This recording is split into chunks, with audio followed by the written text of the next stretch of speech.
Waalaikumsalam warahmatullahi wabarakatuh. warahmatullahi wabarakatuh. Alhamdulillahirrabbilalamin. Allahumma sholli wa sallim wa barik ala Muhammadin wa ala alihi wa ashabihi ajmain. Amma ba'. Kita mulai kelas kita dengan lafaz basmalah. Bismillahirrahmanirrahim. Bismillahirrahmanirrahim. Teman-teman semuanya, untuk kali ini mungkin saya akan lebih banyak off kamera mendengarkan. Nanti teman-teman kelompok silakan untuk dipresentasikan apa yang bisa dipresentasikan.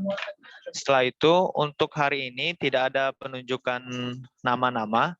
Jadi nanti setelah selesai dipresentasikan silakan langsung dipimpin saja diskusinya. Jika ada pertanyaan silakan diajukan. Nanti di beberapa sesi nanti mungkin kalau ada saya kesempatan berbicara saya akan langsung menyela atau menjawab atau menambah beberapa masukan-masukan seperti itu. Teman-teman semuanya, untuk sekarang kelompok 4 ya. Kelompok 4. Jadi saya ingatkan pertama untuk tetap absensi e-learning.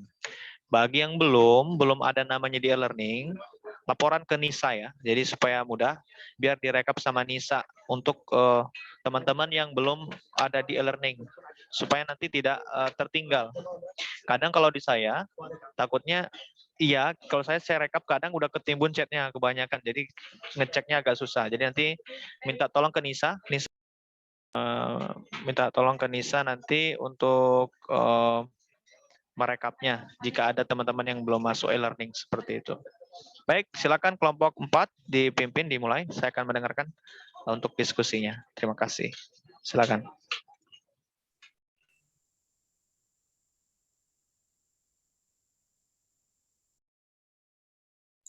Gimana Saudari Putri Novianti?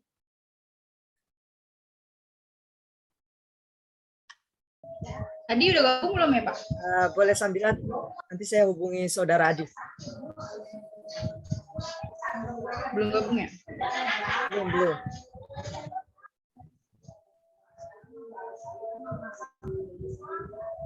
Boleh, mungkin di salah satu dulu.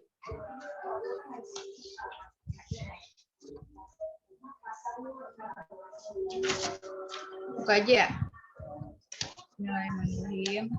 Assalamualaikum warahmatullahi wabarakatuh. Waalaikumsalam warahmatullahi wabarakatuh. Alhamdulillahirabbil alamin wa bihi nasta'in ala umuri dunya waddin. Wassalatu wassalamu ala asyrofil anbiya'i wal mursalin wa ala alihi washabbihi ajma'in.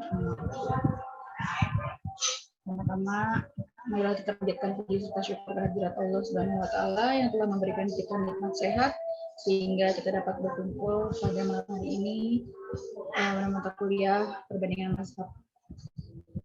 Iya. Oke, pada minggu lalu kita sudah membahas tentang ikhtilaf dalam hukum Islam. Kami dari kelompok 4 yang beranggotakan saya Putri Novianti 3195 dan rekan saya Saudara Adi membahas tentang sebab ikhtilafnya.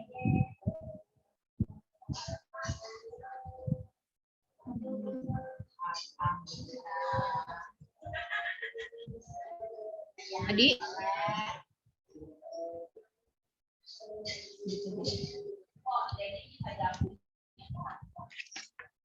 Oke, jadi ada berapa sebab? Ada sebab eksternal dan sebab. Ya, belum masuk ya Putri ya.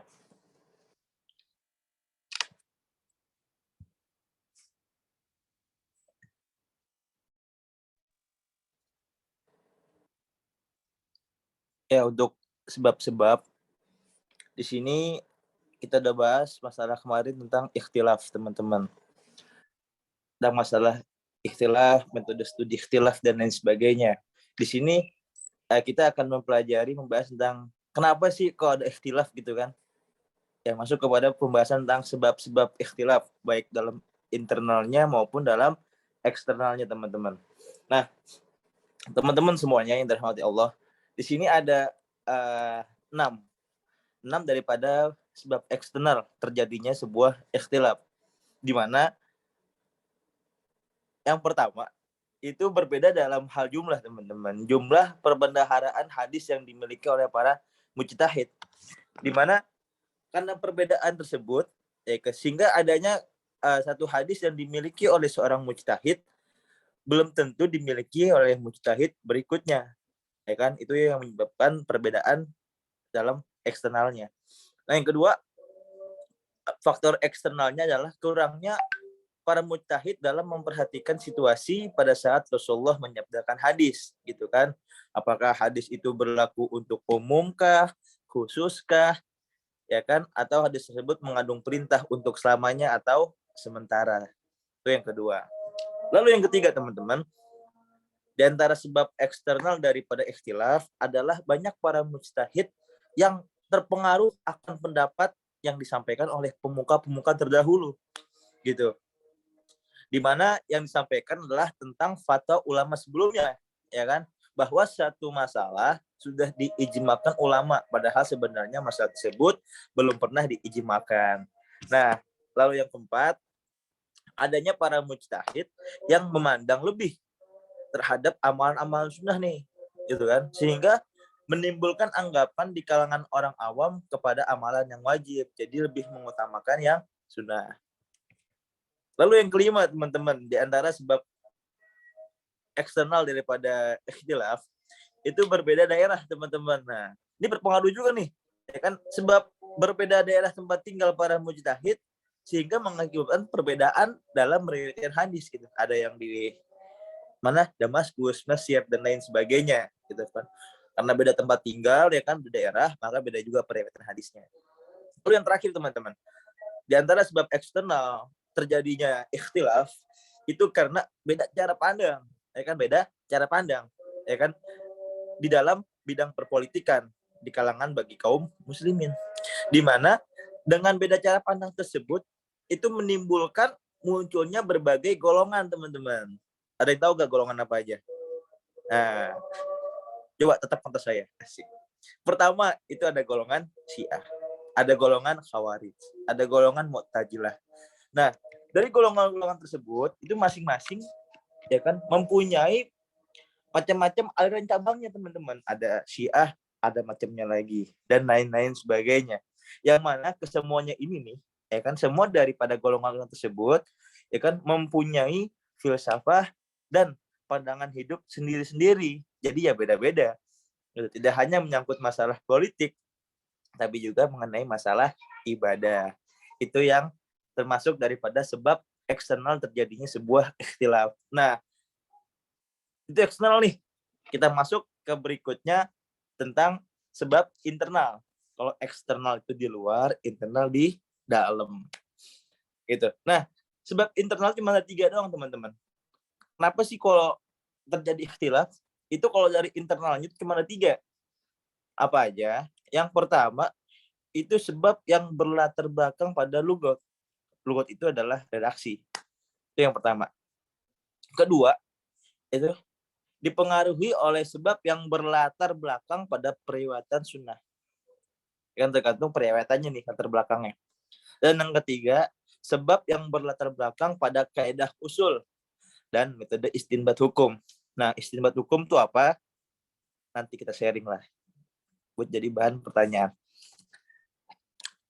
Nah, itu kan sebab internal. Nah, ini ada menurut M. Ali Hasan, ya kan, ada sebab-sebab ikhtilaf dari faktor internal nih, menurut M. Ali Hasan. Itu ada 3 macam juga. Yang pertama, kedudukan suatu hadis. Makbulkah, mardutkah, ya kan? Lalu perbedaan penggunaan sumber hukum, ya kan? Perbedaannya. Dan yang ketiga, tentunya adalah perbedaan pemahaman. Nah, di sini kedudukan hadis ada yang makbul, ada yang mardud, di mana melalui banyak menyebabkan perbedaan antara riwayat yang satu dengan riwayat yang lainnya, teman-teman. Bahkan dapat yang berlawanan juga nih hadisnya, ya kan? Bagi yang mempercayai rawi tersebut, maka hadis itu diamalkan dengan sebagai landasan hukum. Nah, bagi yang tidak, maka nggak diamalkan tuh, karena kedudukan hadis. Kedua, perbedaan penggunaan sumber hukum, teman-teman. Para ulama dalam menetapkan suatu hukum tidak sama antara satu dengan yang lainnya. Dan hal ini disebabkan tidak sama dalam penggunaan sumbernya tentunya. Lalu yang terakhir, daripada faktor internal nih menurut Muhammad Ali Hasan adalah perbedaan pemahaman. Kan jelas. Di mana contoh, itu ada 5 pemahaman yang berbeda. Di mana di sini perbedaannya itu dalam hal yang kembali pada lafaz. Ya kan, contoh di sini ada lafaz mufrad yang terkadang menjadi lebih dari satu atau mustarok dan lain sebagainya. Kayak contoh kan pernah ada tuh di surat Al-Baqarah ya kan. Masalah furu. Di sini furu ada yang mengatakan suci, ada yang mengatakan haidnya. Yaitu di antara contoh dalam yang kembali ke lafaz. Lalu yang kedua, dalam hal yang kembali pada riwayat nih. Riwayatnya, tergantung riwayatnya itu beda pemahaman, teman-teman. Lalu yang ketiga, ya kan, dalam hal yang kembali kepada ta'arud. Nah, ta'arud itu adalah pertentangan antara satu dengan yang lainnya tuh. Menurut istilah, ta'arud adalah dua dalil yang masing-masing itu menafikan apa yang ditujuki oleh dalil lainnya. Jadi saling berlawanan lah. Bertentangan gitu. Lalu yang keempat, teman-teman, beda pemahaman dalam hal yang kembali pada uruf itu atau kebiasaan pada tempat tersebut lah. Ya kan, seperti dimaklumi pada mujtahid itu tidak semuanya mantap pada tempat yang sama, ya kan? Ada yang di Hijaz, ada yang di Irak, ada yang di Mesir dan lain sebagainya. Karena beda tempat, otomatis beda kebiasaan, teman-teman. Di Indonesia makannya biasanya nasi pakai tahu tempe, di Arab pakainya kebuli. Otomatis beda ya kan, contohnya seperti itu. Nah, yang terakhir teman-teman nih. Yang terakhir pada pemahaman itu dalam hal yang kembali pada dalil-dalil yang diperselisihkan, di mana sama-sama kita ketahui bahwa ada di antara ulama nih yang menjadikan dia sebagai dalil jumhur ulama, tetapi ada yang tidak menjadikan sebagai dalil. Ya seperti ahlu zahir, ya kan, ihtisam dipergunakan oleh Imam Abu Hanifah dan tidak oleh Imam Syafi'i tuh. Imam Abu Hanifah tuh pakai ihtisam, cuman Imam Syafi'i enggak. Demikian pula hal yang bersumber dengan hukum lainnya. Terima kasih. Selanjutnya sebab akhlak dan sudut pandang itu akan dijelaskan oleh saudari Novi, Putri Novianti. Kepada beliau dipersilakan. Baik, makasih Adi. Selanjutnya adalah sebab akhlak dan sudut pandang.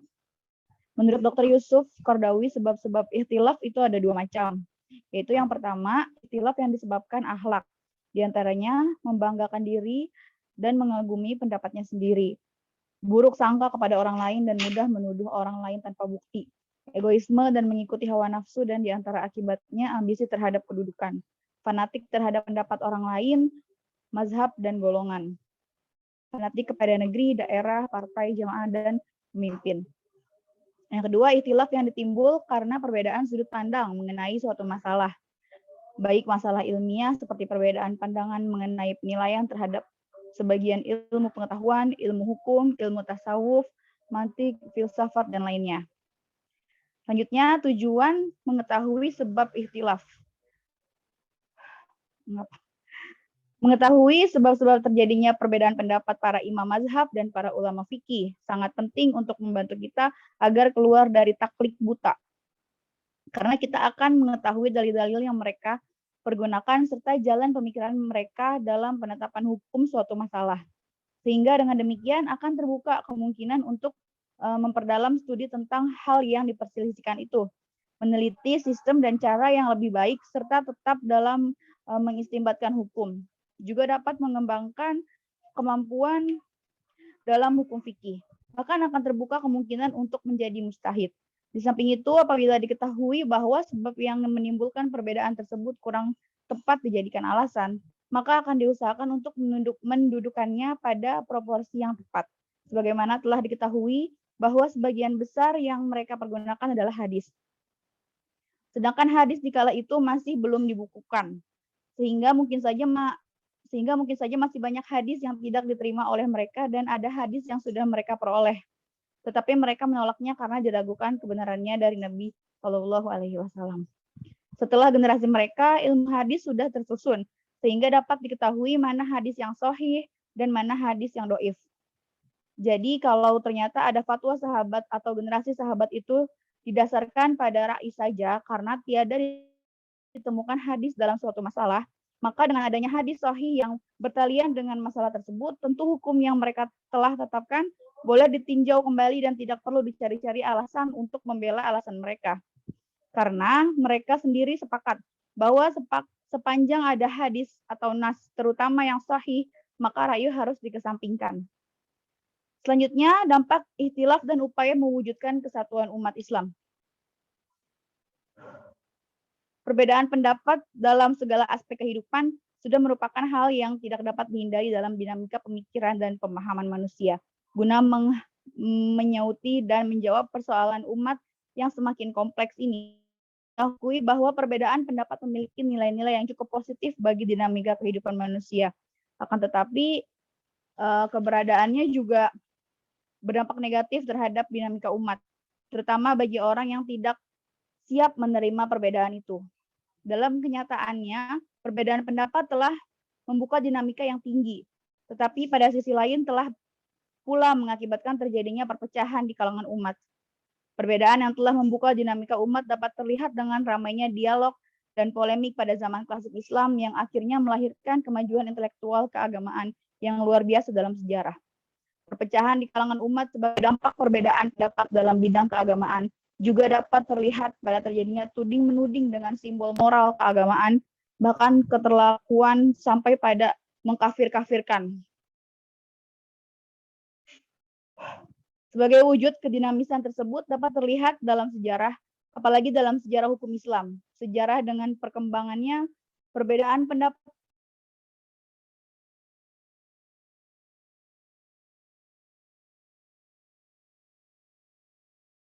Bisa dibantu Saudara Adi Nurrohman. Dilanjuti. Sepertinya Putri sistem trouble. Tadi yang mana? Lari. Yang kesatuan sampai di paragraf ketiga. abad kedua Hijriah telah muncul pemikir-pemikir atau mujtahid yang Masuk lagi. qualified dalam bidang hukum Islam atau fikih Islam. Seperti Imam Abu Hanifah, Imam Malik, Imam Syafi'i, Imam Ahmad bin Hambal, dan lain-lain sebagainya. Hasil karya mujtahid cukup besar dan sebagian besar diantaranya telah dikodifasikan oleh murid-murid mereka. Kemudian menjadi sumber rujukan sebagai generasi di belakang mereka dalam menjawab persoalan fikih Islam. Bahkan ada sementara umat yang hanya menerima hasil ijtihad mereka secara taklid. Sehingga pada gilirannya mujtahid itu digelar sebagai imam mazhab. Meski sebenarnya mereka sendiri tidak mengharapkan agar pemikiran hasil ijtihad mereka diikuti oleh orang lain. Hasil ijtihad mereka diikuti oleh orang lain. Hasil ijtihad dan fatwa hukum daripada mujtahid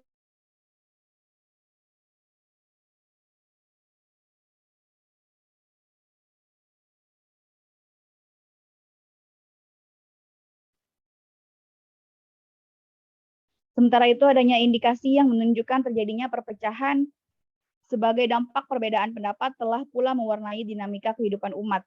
Hal seperti ini seharusnya tidak mestinya terjadi, tetapi karena ketidaksiapan mereka dalam menerima perbedaan tersebut berakibat kurangnya keharmonisan hubungan di antara mereka. Sebagai bukti perpecahan tersebut, pada suatu ketika pernah terjadi di Masjid Lahore, ketika seorang laki-laki menggerakkan telunjuknya sewaktu tasyahud, tiba-tiba telunjuknya dipukul oleh orang yang berada di sampingnya sampai patah. Pada kesempatan lain, ketika golongan Hanafi mendengar seorang makmum yang berbeda di sampingnya membaca Al-Fatihah, maka tiba-tiba orang tersebut dipukul hingga jatuh. Dan lain seterusnya. Silakan Bung Adi.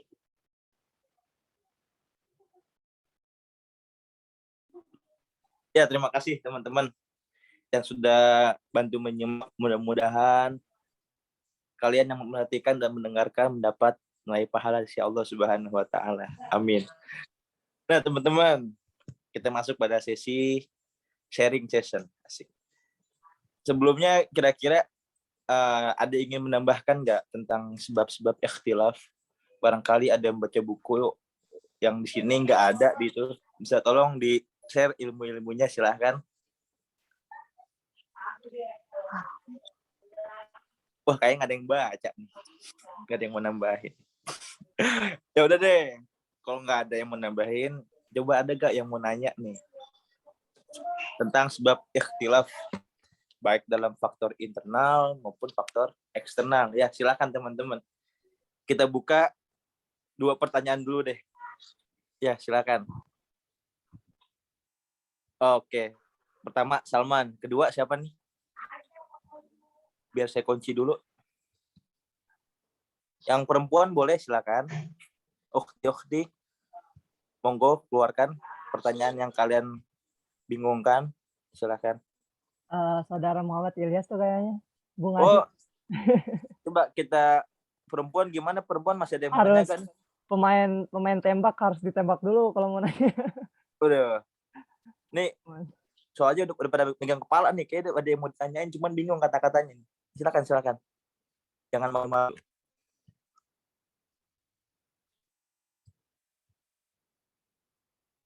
Wah, kalau nggak ada ya udah deh, kita kasih ke siapa? Bung Ilyas. Silakan, Saudara Salman. Gimana pertanyaannya? Bismillahirrahmanirrahim. Berkaitan dengan menyikapi keterbedaan ya. Jelas Ya. mungkin bagi kita yang berpendidikan dan dapat tasamuh gitu ya. Mungkin ini karena kita sudah siap juga gitu dari segi mental.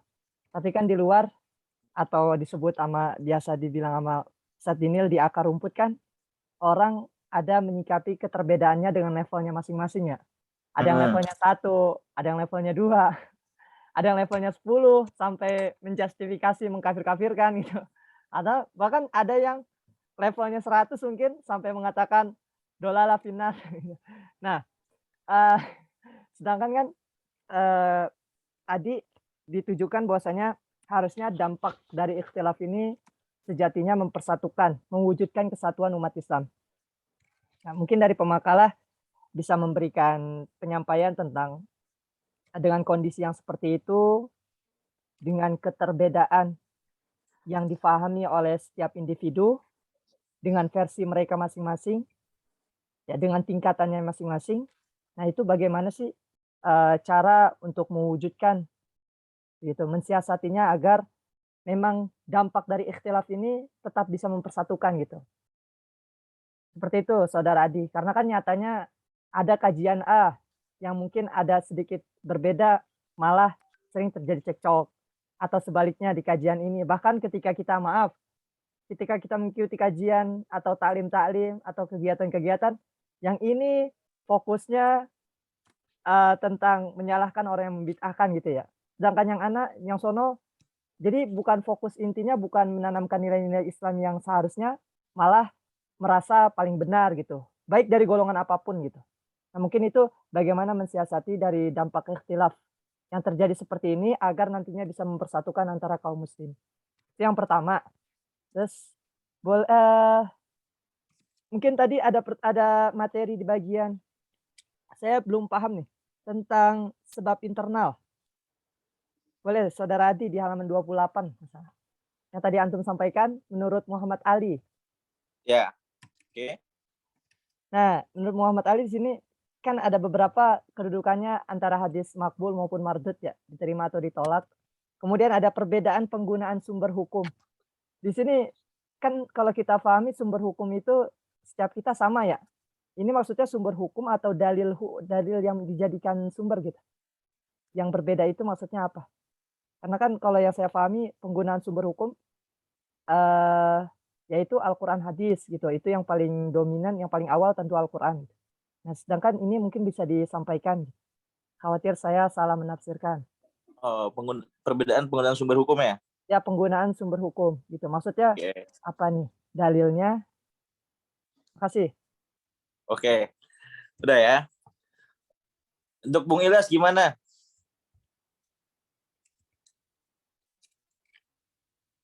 Halo. Ya, silakan Bung Ilyas. Lanjut aja dulu yang lain karena saya belum ada pertanyaan yang sedikit mengkritik. Yes. Mungkin dari Pak Muiz gimana? Ada yang ingin dikontroversialkan dalam pembahasan malam hari ini? Mancing tuh Pak Muis, mancing. Iya. Mau- Silakan yang lain saja. Nanti saya ngomporin lah. Ya, oke, Saudara Salman atas pertanyaannya. Di sini kan pertanyaan dari Saudara Salman itu kan berkaitan dengan menyikapi daripada dampak ikhtilaf gitu. Ikhtilaf. Di mana di era sekarang itu kan karena banyaknya beberapa perbedaan yang dipakai dalam pada umat Islam di zaman saat ini, sehingga ada yang menyalahkan, ada yang bid'ahkan dan lain sebagainya gitu kan. Sedangkan kan di sini adanya ikhtilaf itu untuk mempersatukan, karena perbedaan itu adalah rahmat, teman-teman. Nah, gimana sih kita menyikapi hal tersebut gitu kan? Berarti di sini jatuhnya ketika kita menyikapi, mungkin di sini cara kita kali ya, cara kita untuk menyikapi hal tersebut. Nah, balik lagi di sini kita ada sebab-sebabnya kan, sebab-sebab daripada eksternal mungkin menurut saya.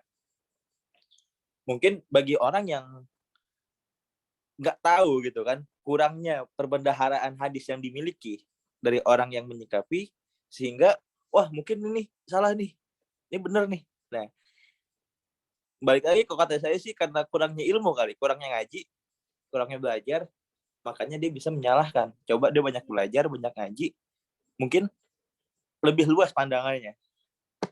Itu menurut saya garis besar seperti itu, Man. Untuk menyikapinya ya, untuk menyikapi hal tersebut ya banyak-banyaklah mengaji, banyak-banyaklah belajar, baca buku, dan cari pengetahuan seluas-luasnya, gitu kan, agar nggak sempit pandangannya, gitu kan, agar juga luas juga perbendaharaannya, hadisnya, ya kan, dan cara pandangnya. Mungkin seperti itu menyikapinya. Lalu yang kedua, di sini sebelum yang kedua gimana teman-teman? Barangkali ada yang mau menyikapi? Ada yang mau menambahkan atau ada yang mau menyangkal? Silakan. Bagaimana kita menyikapi keadaan yang di sini saling menyalahkan karena perbedaannya suatu perbedaan yang disampaikan oleh ulama dan kita pakai gitu, karena kita berbeda pandangan, beda mazhab, maka kita menyalahkan. Nah, di sini bagaimana teman-teman nyikapinya gimana nih? Ada yang mau menambahkan kira-kira sebelum kita lanjut soal berikutnya? Saudara Adi, maaf.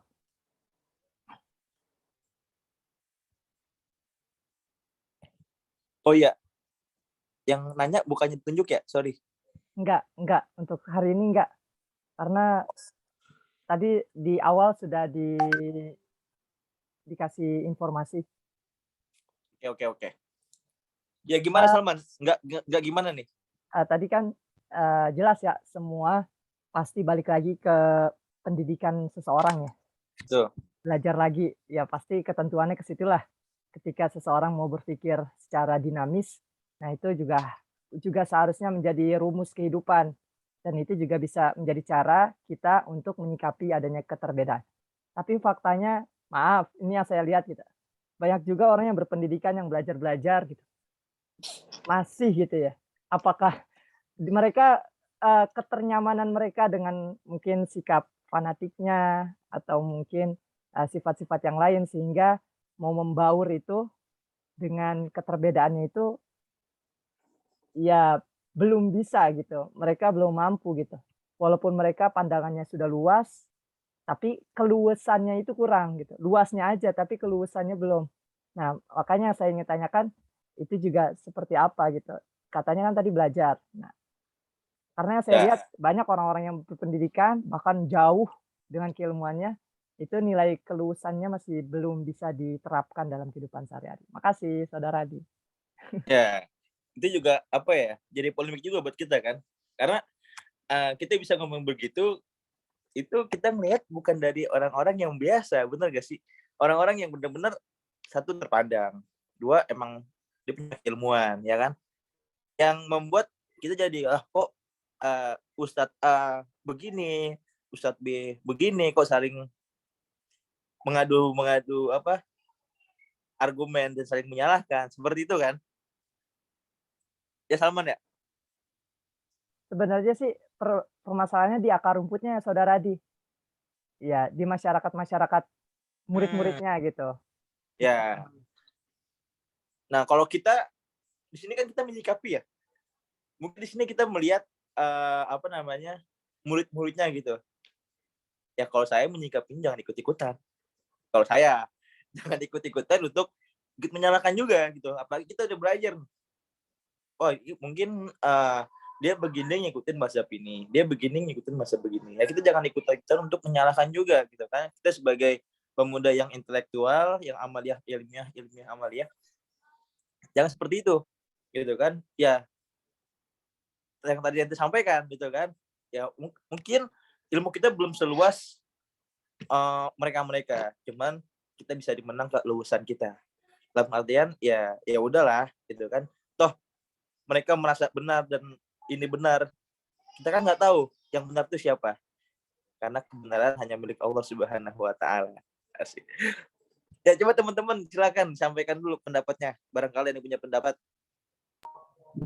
Boleh saya nambahkan? Waduh, siap Bang Ilyas, boleh banget. Coba gimana Bang Ilyas antum? Yang terakhir kan masalah tentang orang yang ilmu ya. Coba ngomong pertanyaannya minta boleh diulang. Ini gimana nih Bang Ilyas? Kita menyikapi fenomena saat ini gitu kan.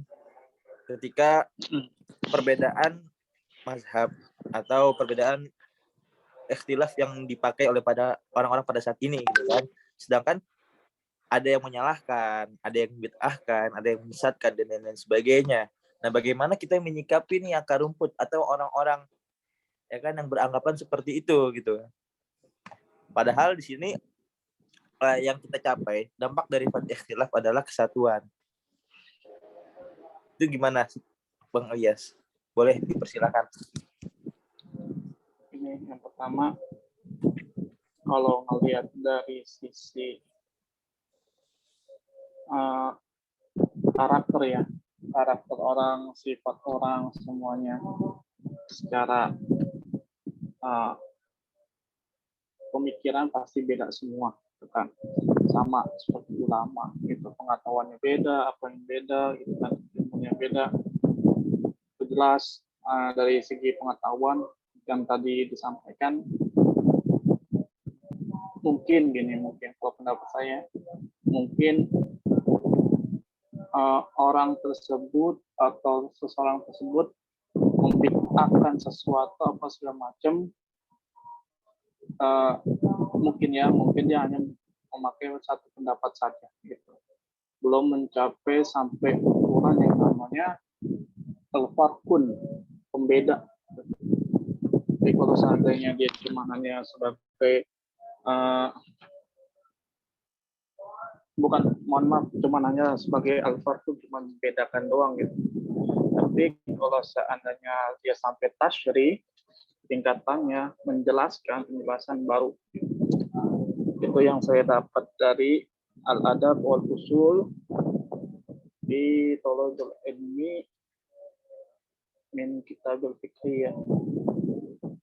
Kitab tentang adabnya seorang penuntut ilmu dalam memahami sebuah fikih serta usulnya. Jadi dilihat dulu keilmuan dia gitu. Contohnya yang tadi kan ada tingkat-tingkatannya, yaitu sampai tingkat mana gitu, apakah pemahamannya sampai SD, SMP, atau SMA, atau jenjang kuliah. Yang ini S1, S2, S3. Yang tadi kan ada pertanyaan, yang ini udah berilmu apa segala macam, kan dia orangnya pemikiran hebat, sampai dikatakan bahwa orang itu mumpuni lah dalam bidangnya ini. Tidak semua orang bisa memahami tata cara mengambil kesimpulan, yaitu ijma. Karena orang hanya bisa, mohon maaf, saya bukan menyalahkan seorang tadi. Orang hanya bisa berpikir bahwa itu pendapatnya tidak sesuai dengan apa yang diinginkan kalimatnya. Jadi kalau menurut saya benar kata Adi, ngaji lagi gitu, maksudnya ngaji lagi, karena tingkatan itu kalau di dalam kaidah usul itu baru yang namanya al-farq. Jadi membedakan, bukan litasyrih, jadi menjelaskan gitu. Kalau aslinya litasyrih itu jadi seorang yang sudah belajar tentang atau membaca dari buku yang berjudul tentang adab-adab seorang penuntut ilmu dalam memahami ilmu usul fikih dan sebagainya, itu dia harus mempunyai yang namanya adab gitu. Karena seseorang itu kalau nggak beradab dalam pendapatnya itu ya nanti nggak karuan gitu, maksudnya membid'atkan seseorang tanpa ada dalil dan asal usulnya kan, atau bahkan sampai mengkafir-kafirkan gitu kan, sampai sekarang ada gitu. Contohnya mengkafir-kafirkan dalam ini dia tidak mengkaji situasi kondisi. Jadi menurut saya ya belajar dulu lah gitu. Ya jangan sampai tingkatan tasyri lah gitu. Itu kan kalau tasyri sih menjelaskan. Nanti ada lagi tingkatan paling akhir itu tasyri wal bayan. Jadi penjelasannya itu menentukan dari penjelasan itu mana yang bisa Maaf saya potong Bang Ilyas. Iya boleh. Ini kayaknya melebar ya. Iya. Kalau ya. sebenarnya pertanyaan Salman itu sederhana, bagaimana cara mencikapinya gitu. Karena Ya, kalau terkesan misalnya tadi menurut pernyataan Bang Adi dan Bang Ilyas harus ngaji lagi gitu. Padahal ikhtilaf ini nggak akan pernah bisa dihindari. Apakah dengan ngaji lagi terus ikhtilaf ini akan hilang? Tidak. Malah justru makin banyak perdebatan-perdebatan gitu. Nah, cuma di akar rumput ini kan istilahnya ikhtilafnya itu nggak sehat ya Bang Salman ya. Ikhtilafnya itu nggak sehat. Nah, pertanyaannya itu gimana cara nyikapinya gitu. Karena semakin kita belajar, perdebatan itu, ikhtilaf itu semakin banyak, saya yakin. Karena dari kriteria-kriteria yang disebutkan oleh pemakalah tadi, beginilah, begitu, karena kurangnya riwayat hadis yang dikuasai, yang lain enggak ini, itu otomatis namanya ikhtilaf akan muncul gitu. Jadi jangan sampai nanti diskusi kita seolah-olah untuk mengarahkan ikhtilaf itu nanti enggak ada gitu. Enggak. Cuma kita ya itu lagi cara mensikapinya gimana gitu, untuk apalagi di kalangan akar rumput yang ikhtilafnya itu kita sebut nggak sehat gitu Bang. Kira gitu.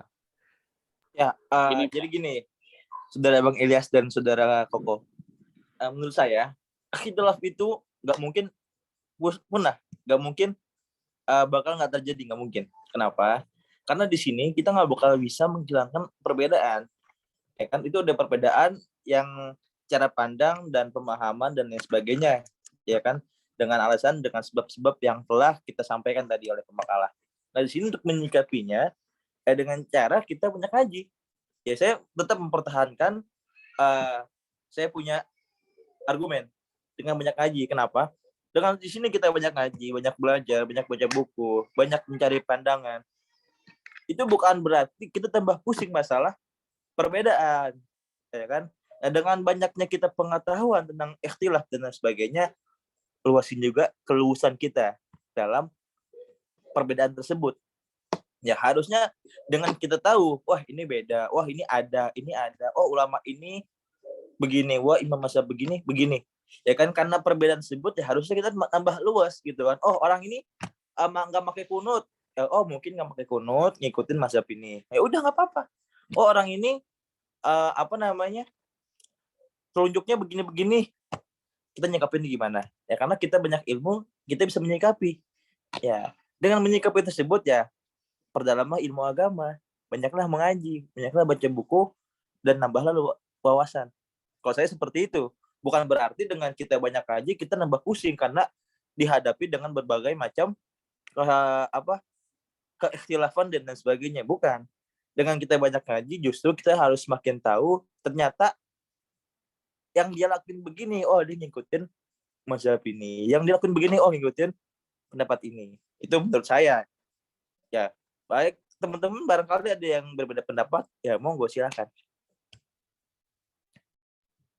Saya tambahkannya gini, kalau untuk yang nama yang tadi, ya kalau saya sih menanggapinya sebenarnya sih kalau mau nih umat Islam ini duduk bersama gitu. Duduk bersamanya gimana Bang Ilyas? Duduk bersama gini. Jadi soalnya tempatnya kalau umat Islam yang duduk semua nggak muat nih. Tempatnya di mana nih? Bisa banyak banget enggak, soalnya maksudnya gini, duduk bersama dalam satu majelis memecahkan masalah gitu kan. Contohnya itu tentang yang dulu kan ikhtilaf, contohnya suatu contoh yang di Turki apa namanya tuh, saya lupa, itu tentang vaksin ya kan, vaksin pada bulan puasa gitu kan, bagaimana gitu. Itu ada suatu forum yang dimana itu membahas tentang perbedaan-perbedaan. Nah, kalau saran saya sih kita hal ini mengambil pendapat yang banyak lah gitu. Kalau menurut saya pendapat yang banyak dalam arti ya posisi kita yang terbawa arus sama yang akan menghancurkan pendapat itu, karena kalau menurut saya sih ngambilnya ya ijma terbanyak lah gitu, karena ijma yang terbanyak itu yang akan selamat gitu. Maksud saya nggak nyontek harus belajar lagi, enggak gitu. Saya khawatirnya gini, kalau seandainya di kalangan udah atas gitu kan, saya berpikir semua akan ada ikhtilaf gitu. Tapi kalau perbedaan tersebut ya baliknya ya Al-Quran dan As-Sunnah lagi pasti kan. Kalau nggak ada hadis, kalau nggak ada pendapat ulama gitu kan. Dalam hal ini mazhab apa yang digunakan gitu. Contohnya di Indonesia ya pakailah mazhab Imam Syafi'i gitu kan. Jangan kita kebanyakan memakai yang kita memakai mazhab Imam Hanafi, nanti kan bertolak belakang gitu kan.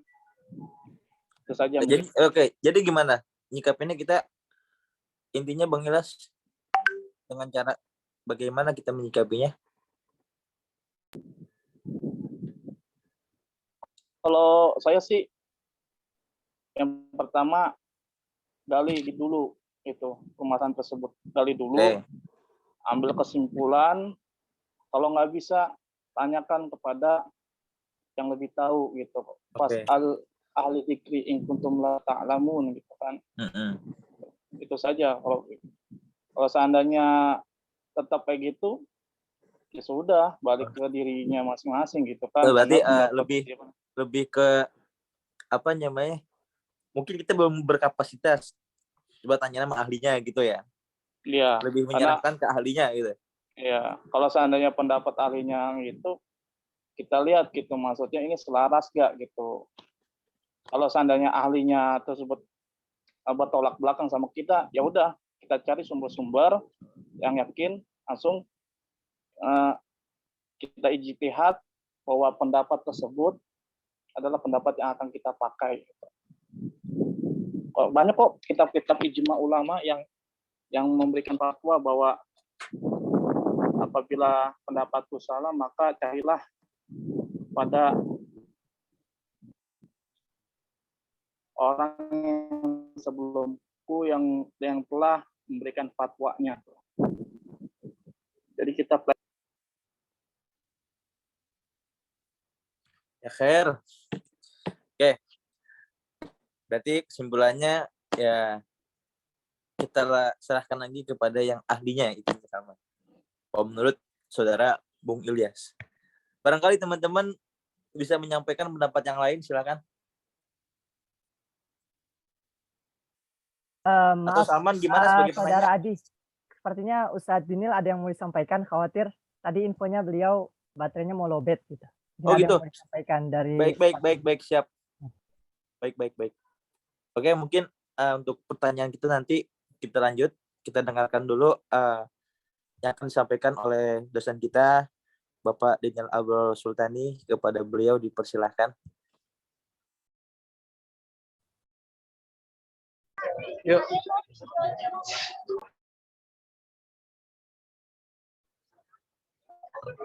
Baik ya, teman-teman semuanya. Pegang dulu deh. Ini baterai saya tinggal 1% pas. Mudah-mudahan bisa ngomong. Kalau nanti putus, wassalam semuanya ya. Jadi teman-teman semuanya, secara prinsip tentang ikhtilaf ini sudah kita bahas 2 sesi ya. 2 sesi, jadi sepertinya cukup lengkap. Saya sangat sepakat bahwa ikhtilaf itu sampai kapanpun tetap ada.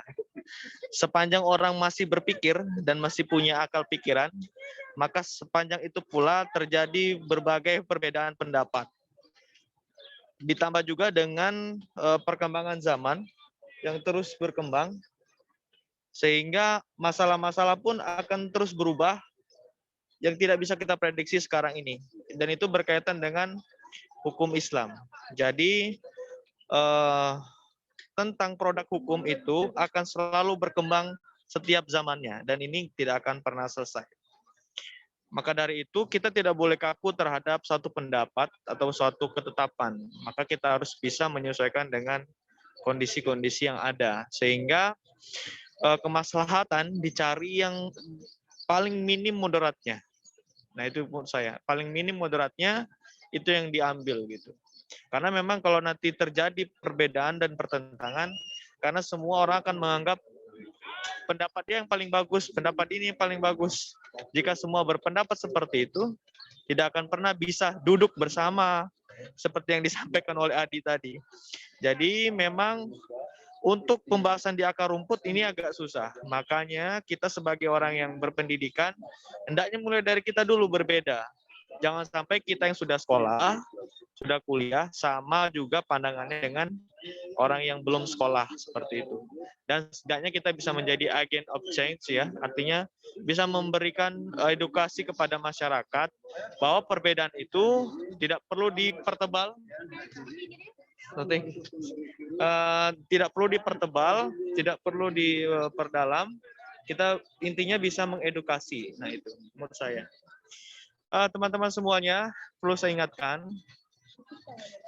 misalkan dalam berargumentasi, boleh saja misalkan untuk berargumentasi panjang lebar, saya setuju panjang lebar, namun pastikan poinnya didapatkan. Jangan sampai panjang lebar, kesana kemari, meluas, sehingga konteks apa yang kita bahas terjadi ngambang seperti itu. Jadi ini latihan juga buat kita bersama untuk kita berkomentar atau berargumentasi secara sistematis dan substansif, sehingga apapun yang kita berikan bisa memberikan pemahaman yang utuh bagi pendengar kita. Saya kira demikian teman-teman semuanya. Terima kasih buat pemakalah kelompok 4 dan teman-teman yang sudah berpartisipasi. Dan mungkin kita tutup saja ya teman-teman semuanya ya. Kita tutup dengan lafaz hamdalah. Alhamdulillahirrahmanirrahim. Alhamdulillahirrahmanirrahim. Ya, baik ya. Assalamualaikum warahmatullahi wabarakatuh. Waalaikumsalam warahmatullahi wabarakatuh. Terima kasih ya. Izin ya teman-teman ya. Ya, Ustaz. Waalaikumsalam warahmatullahi wabarakatuh. Salam.